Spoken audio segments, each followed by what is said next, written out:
시청자 여러분 안녕하십니까. 이제 11월 24일 오찬 시간인 것 같습니다. 지금부터 전학현의 안보정론을 시작하겠습니다. 여러분께 이미 말씀을 드린 대로요, 제가 내년 3월 9일 서초갑 보궐선거에 출마합니다. 공천 과정에서 공정과 상식이 철저히 지켜져야 되지 않겠습니까? 이 공정과 상식 반드시 지켜질 수 있도록 제가 많은 노력을 하겠고요, 이런 공정과 상식을 기치로 내건 윤석열 후보의 당선을 위해서 제가 불철주야 모든 노력을 다하고 있습니다. 시청자 여러분들께서 이러한 저의 진정성을 충분히 이해하시라 믿고, 제가 열심히 정권 교체 그리고 서초 갑 지역에서의 공천을 위해서 당선을 위해서 열심히 뛰겠습니다. 우리 시청자 여러분들의요 아낌없는 성원 당부드립니다.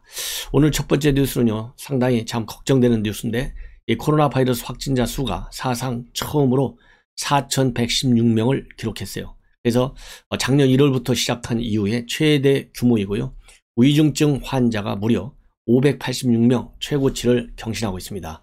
그래서 이 김부겸 총리 오늘 이 대책본부 모두 발언해서요, 방역 상황이 예상보다 심각해서 수도권만 놓고 보면은 언제라도 비상계획을 발동할 문제를 적극적으로 검토해야 할 매우 급박한 상황이다. 그래서 중환자 병상을 비롯한 수도권의 의료 대응 여력을 회복시키는 일이 급습니다. 그래서요, 앞으로 이 비접종자 4인 모임 이러한 부분적 방역 조치 좀 더 강화될 가능성이 있다라는 말씀을 드리고, 우리 국민 모두 특히 수도권에 있는 우리 시청자 여러분들께서요, 정부의 방역 조치에 적극적으로 협조해야 될 필요성이 있는 것 같습니다. 자, 이번에는요, 오늘 오마이뉴스 의뢰로 리얼미터 여론조사가 나오는 날이죠. 리얼미터 여론조사가 나왔어요. 결국 나왔는데, 오늘 결과를 보면 이 다자 대결에 있어서 윤석열이 또 압도적으로 이기고 있어요. 44.1 대 이재명이가 37, 그리고 안철수 4, 심상정 3.8을 보이고 있습니다. 자, 그리고요, 이 양자 대결에서, 지금은 이제 다자 대결이고요, 양자 대결에서는 차이가 좀 더 나요. 한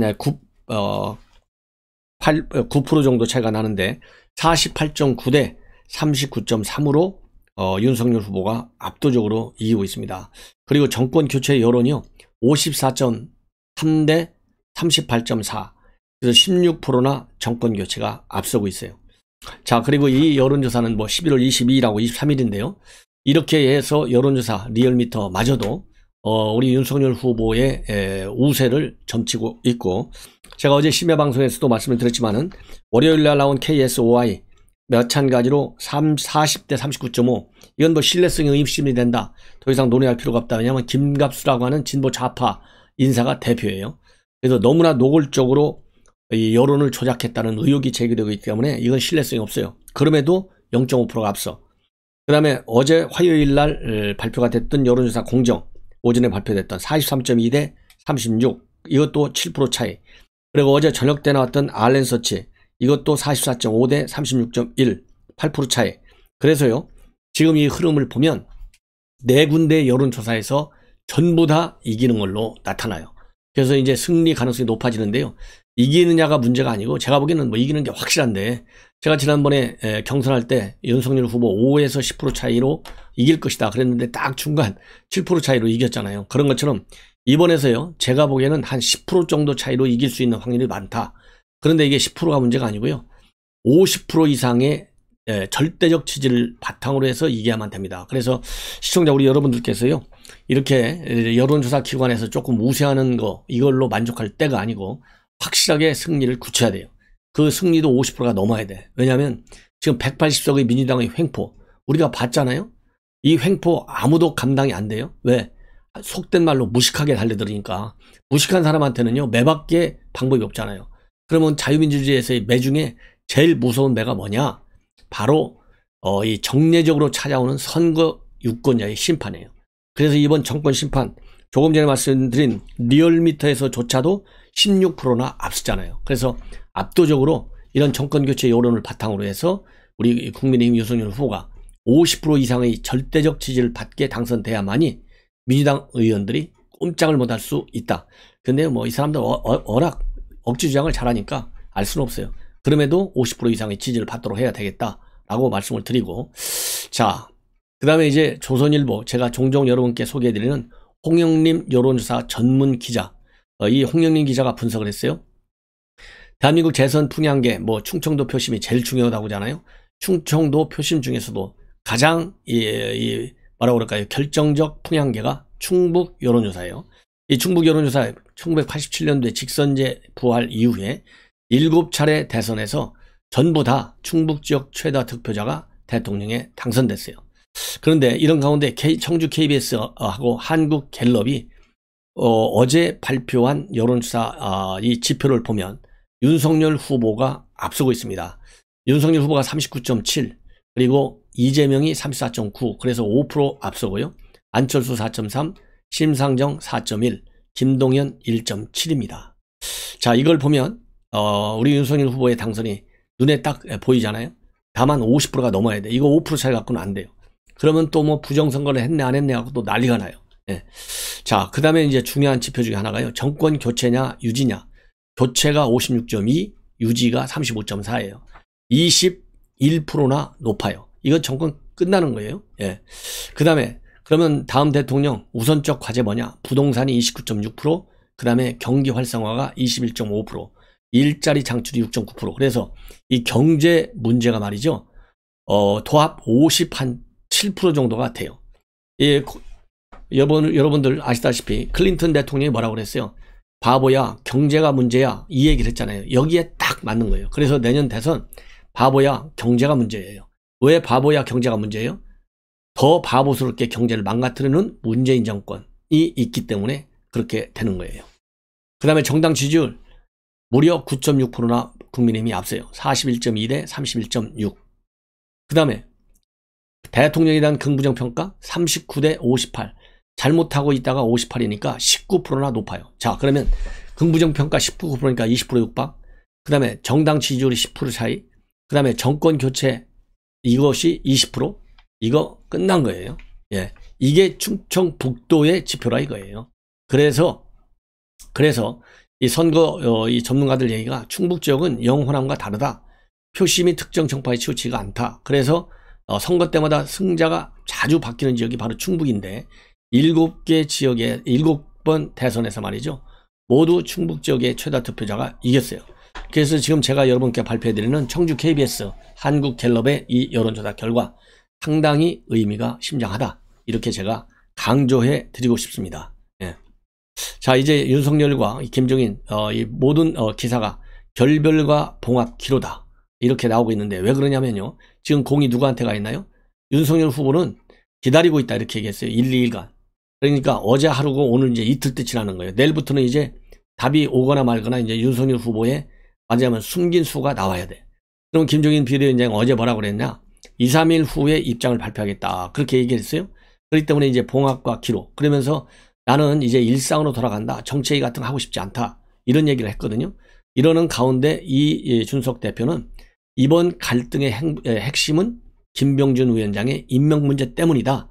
이렇게까지 밝혔는데, 자, 이러다 보니까는 이거 그야말로 개문발차 하는 거 아니냐. 이런 보도가 더 힘을 많이 얻고 있습니다. 그럼에도 불구하고 막판 타결 가능성도 배제할 수 없다. 이런 지금 분석 기사가 나오고요. 이 막판 그야말로 타결 이런 것 때문에 어제는 이 김태웅 의원이, 그다음에 송원석 의원, 임태희 이런 분들이 찾아가서 김종인 비대위원장을 만났고요. 오늘은 누가 찾아가느냐? 누가? 김재원 최고위원이 찾아가요. 그래서 이제 개문 없는 김종인 없는 개문 발차 이거를 좀 막겠다는 얘기죠. 자, 그러나 전반적으로 이제 보도를 보면 여의도 짜르인데 여의도 짜르가 난데 거기다가 김한길 김병준이 붙이지 말아라. 이제 이런 지금 해석이 말하면 가장 신뢰할 수 있는 해석이에요. 그래서 이 윤 후보 측근들도요. 김종인 비대위원장은 필요한 분이지만 후보가 이리저리 흔들리는 것도 리더십에 치명적이다. 그래서 김종인 없는 개문 발차도 검토하고 있다. 이렇게 지금 조선일보가 확정적으로 보도하고 있고, 윤석열 후보도 주변에 선거의 중심은 후보다 이런 생각을 굽힐 뜻이 없다. 이렇게 밝히고 있어요. 자, 이런 가운데 말이죠. 이준석 대표가 어제까지 무슨 얘기를 했냐면 당 선거 승리 이거는 후보 생각이 제일 중요하다. 후보가 선택을 하는 대로 흘러가야 되고 대신 책임도 후보가 무한 책임을 져야 된다. 이런 입장을 발표했어요. 네. 자, 그래서 이제 말하자면 어제 이 갈등 해결을 위해서 이 장제원 의원이 페북에 내가 떠나겠다, 윤석열 후보 떠난다 이렇게 얘기를 하고 하면서도 말이죠. 이제 뭐라 그럴까요? 윤석열 후보가 마음껏 인재를 등용하고 원톱이 돼서 전권을 행사하도록 해야지 윤석열 이외에 윤석열이 부대에서 어떤 인물도 한낱 조연에 불과하다. 그래서 김종인 비대위원장이 윤 후보의 의견을 더 이상 무시하지 말아라. 일종의 경고문을 장제원 의원이 날렸어요. 이러는 상황에서 이제 오늘 방금 종로 사무실에서 기자들하고 김종인 비대위원장이 만났습니다. 여기에서 이 기자들이 말이죠. 2, 3일 사이에 입장 밝히겠다고 했는데 어떻게 된 거냐? 어떻게 할 거냐? 이렇게 물으니까 이렇게 얘기했어요. 이미 나는 다 얘기했는데 뭘 또 하라는 얘기냐? 할 얘기가 없다. 이렇게 얘기를 했고, 자, 그러면은 이 김병준 역할만 조정하면 합류할 의사가 있느냐? 그리고 윤석열 후보하고는 소통하고 있느냐? 이렇게 질문하니까 그 질문에 대해서는 답을 안 했습니다. 이걸 보면 내 고집, 나의 주장, 내 조건 반드시 받아라. 이런 압박의 메시지를 내놓은 거예요. 자, 이러는 상황에서 지금 이제 이준석 이 대표 뭐 여기저기 부지런하게 돌아다니잖아요. BBS 라디오 인터뷰에서 입장을 밝혔어요. 약간의 변동성은 존재하지만 상황 변화가 쉽진 않다. 그러니까 이 얘기는 상황 변화가 쉽지 않다. 이 얘기는요. 김종인 비대위원장이 하자는 대로 해. 이 얘기나 마찬가지예요. 그래서 제가 보기에는요. 이 가운데 지금 담벼락을 걷고 있는 사람이 이준석인데 한편으로는 김종인 편으로 한편으로는 윤석열 편으로 왔다 갔다 표를 지금 입장을 내놓고 있어요. 그러면서 오늘 내놓은 입장을 보면 어제만 하더라도 이제 후보 책임이다. 후보 선택을 따라가야 된다. 이렇게 얘기를 했지 않습니까? 그런데 지금 일단 상황 변화가 쉽지 않다. 이렇게 하면서 큰 상황의 변화를 하면 윤 후보가 김병준 영입 철회 의사를 밝히는 것인데 평소 윤 후보의 인사 스타일로 봤을 때 이런 일은 일어나지 않을 것이다. 그러면서요. 그렇다고 해서 김종인 비대위원장이 김병준에 대한 개인적 비토가 있는 것은 아닌 것 같다. 어제는 비토 때문이다라고 했는데 오늘은 또 그건 아니다. 이거 이준석 알 수가 없어요. 이렇게 지금 말이 왔다 갔다 해. 그러면서요. 김한길 예를 들고 있어요. 김한길 대표의 경우에는 새시대 준비위원회라는 특별위원회를 맡아서 특임 조직을 맡고 있다. 그러니까 김병준도 그런 특정한 형태로 정리가 된다면 김종인 위원장이 받아들일 수 있는 느낌이 있다. 이 얘기는요. 김병준 카드 버리라는 얘기요. 그래서 이 김한길 같이 별동 부대로 만들어라 이런 얘기거든요. 그러면서 김종인 이 위원장이 아닌 분이 선대위를 총지휘한다면 빨리 그 내용이 결정이 되고 후보가 그런 의중을 주변과 공유해야 한다. 이런 입장을 내놨어요. 자, 그래서 어제 얘기한 대로 이 이준석의 경우에는 어제만 하더라도 이제 윤석열 후보의 입장을 존중하라 이렇게 얘기를 했는데 오늘 얘기의 방점을 보면 김병준이 털어내라 이 얘기가 오늘 얘기의 방점이고 털어내든 어떻든 간에 이 결정이 되면 빨리 그거를 공유하라 이렇게 얘기를 하고 있어요. 자, 그러면서 이제 몇 가지 또 얘기를 했는데 이 조문과 관련해서 윤석열 후보가 최소한도 가야 되는 거 아니냐라고 했다가 나중에 안 가는 것으로 결정이 됐잖아요. 이거와 관련해서는 개인 생각하고 당 생각하고는 차이가 있을 수 있는데 개인 생각 답변이 혼란을 좀 초래하긴 했지만은 의사를 변경한 것은 좋았고 경청의 자세를 보여주지 않았나 이런 이 생각이 든다. 이렇게 입장을 밝혔습니다. 자, 그리고요. 2분가량 어제 이제 프롬프트가 작동이 안 돼가지고 멈췄지 않습니까? 그와 관련해서는 프롬프트 없으면 발언 못한다고 해석하는 건 이건 잘못된 거다. 그리고 2030 세대 공약과 관련해서 본인한테 맡기는 것은 본인한테 맡길 게 아니라 본인의 조언을 들어서 후보가 스타일을 바꾸는 것이 매우 중요하다. 이렇게 입장을 내놨어요. 그리고 이제 이재명이가 이제 조국 선긋기에 나섰잖아요. 이거 진정성이 없다. 그리고 또 열린우리당과의 합당. 이거는 바로 뭐냐? 이재명 후보의 위기 상황 시 대체 후보를 만들려는 움직임이나 또 선거 뒤에 열린민주당을 중심으로 정계 개편 시도가 있을 걸 차단하는 의도가 아닌가 싶다. 그래서요. 이재명 후보 교체가 문제가 은밀하게 거론되는 것이 아닌가 하는 대목이 바로 이 대목에서 나오는 겁니다. 그리고 김건희 씨의 공개 행보 시점과 관련해서는요, 후보 가족의 상황에 따라 달라진 거 정해진 것은 없다. 그러면서 김혜경 씨 공개 활동과 관련해서 배우자 활동이 도움이 됐는지 의문이다. 그래서요, 이걸 보면 이 김건희 부인, 이 김건희 씨의 등장이 생각보다 조금 늦어질 수 있는 것이 아닌가 하는 추론이 가능한 대목이라고 봅니다. 자, 그리고 이제 김정은 이 최고위원이 김어준 뉴스공장에 출연해서 오늘 중요한 입장을 내놨어요. 본인이 이제 우선 만나겠다가 핵심이에요. 그리고 선대위 얼개는 대부분이 다 완성이 됐고 방점만 목 찍고 있다.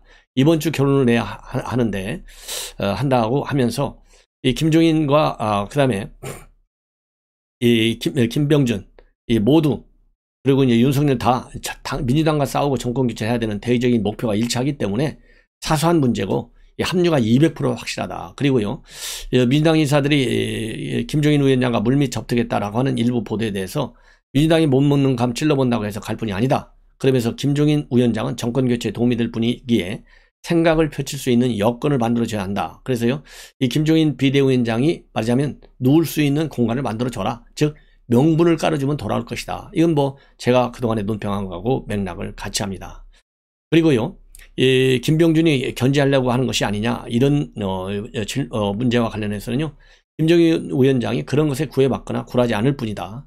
김병준 위원장이 뜻을 펼치는데 장애로 볼 뿐이 아니다. 지금도 팔을 흔들고 있지 않느냐. 절대 그렇지 않다. 그러니까 이 김병준 비대위원장의 말하자면 영향력보다는요, 김종인 즉 김병준보다는 김종인 영향력이 워낙 게임이 안 되게 크기 때문에 견제고 자시고 할 필요도 없다. 이런 입장을 내놓고 있어요. 자, 그리고요, 이 김병준 용퇴하면 존중받는다. 이런 얘기를 이준석 대표가 계속 하고 있잖아요. 이거와 관련해서 김재원 최고위원은 비판적입니다. 그렇게 해서는 안 된다. 윤 후보가 세 분을 모셔 대선 승리 발판을 삼으려고 발표하고 임명을 했는데 다른 분이 압박하는 것은 아니다. 지금은 김종인 위원장을 어떻게 모셔올지 얼마나 잘 받들지를 생각해야 할 시점이다.